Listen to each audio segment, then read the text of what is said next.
इस वीडियो में फ्लेमिंग के बाएं हाथ के नियम को समझने के लिए हम कुछ प्रश्नों को हल करेंगे। तो पहला प्रश्न यहाँ पर यह है, एक प्रोटॉन पूर्व की ओर गति करता हुआ एक समान चुंबकीय क्षेत्र में प्रवेश करता है जिसकी दिशा नीचे की तरफ है, तो इसके ऊपर कार्य कर रहे बल की दिशा ज्ञात करें। तो चलिए पहले दिशाओं को समझ लेते हैं कि यह दिशा होगी हमारा उत्तर, यह होगी दक्षिण, यह होगी पूर्व और यह होगी पश्चिम। इसी प्रकार यह ऊपर की तरफ और यह नीचे की तरफ होगा। इसका मतलब जो ऊपर की तरफ की दिशा है वह स्क्रीन से बाहर की तरफ, और जो नीचे की तरफ की दिशा है वह स्क्रीन से अंदर की तरफ होगी।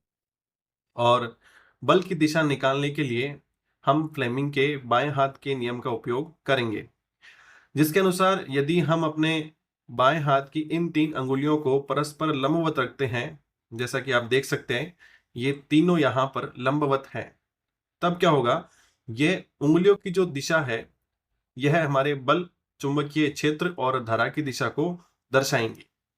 अंगूठा यहाँ पर बल की दिशा को, यह पहली अंगुली चुंबकीय क्षेत्र की दिशा को, और ये दूसरी अंगुली यहाँ पर धारा की दिशा को दर्शाएगी, जिसे हमने FBI से याद रखने को कहा था। तो अब हमें केवल हमारी अंगुलियों को जो प्रश्न में जानकारी दी हुई है उसके अनुसार रखना है और हमारे पास बल की दिशा आ जाएगी। तो मैं आपसे चाहूंगा कि आप इस वीडियो को एक बार रोकिए और खुद से बल की दिशा को याद करने की कोशिश करें। तो चलिए अब इसे करते हैं।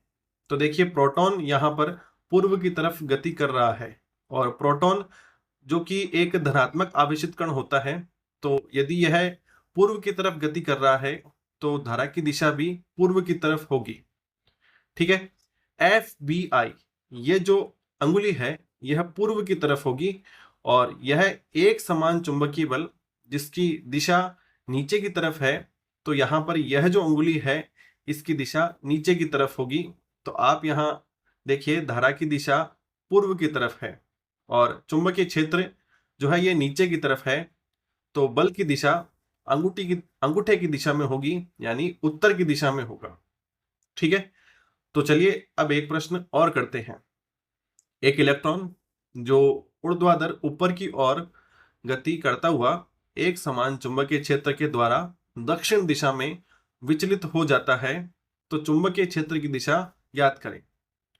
तो यहाँ पर हमें धारा की दिशा बता रखी है क्योंकि हमें इलेक्ट्रॉन की गति की दिशा पता है, और हमें यहाँ पर बल की दिशा भी दी हुई है क्योंकि इलेक्ट्रॉन दक्षिण दिशा की तरफ विचलित होता है। तो बल की दिशा दक्षिण दिशा होगी और हमें चुंबकीय क्षेत्र की दिशा ज्ञात करनी है। तो मैं आपसे चाहूंगा कि आप एक बार वीडियो को रोकें और इसे खुद से करने की कोशिश करें।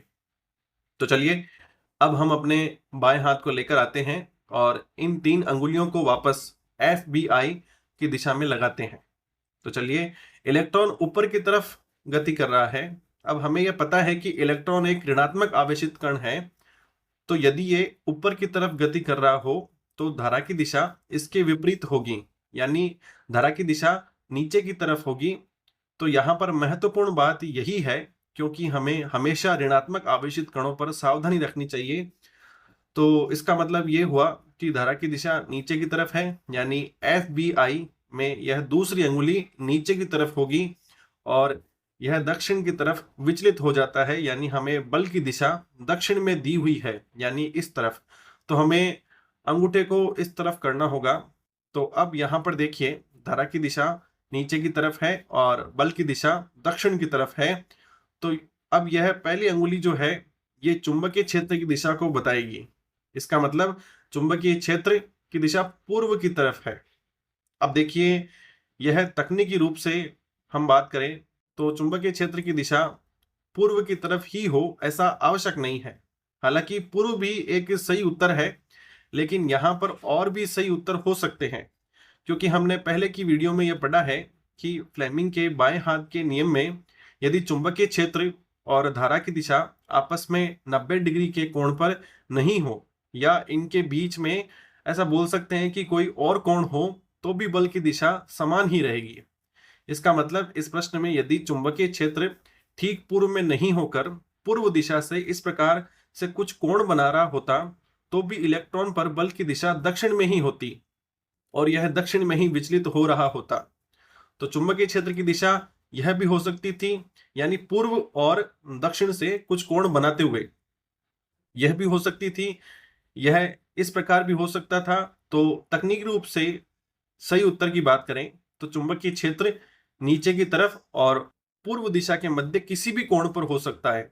लेकिन फिर भी जब हमारे पास में इस प्रकार के प्रश्न होते हैं तो हम इसकी दिशा पूर्व में बता सकते हैं, यानी पूर्व हमारा सही उत्तर माना जाएगा क्योंकि यह सही उत्तरों में से एक है।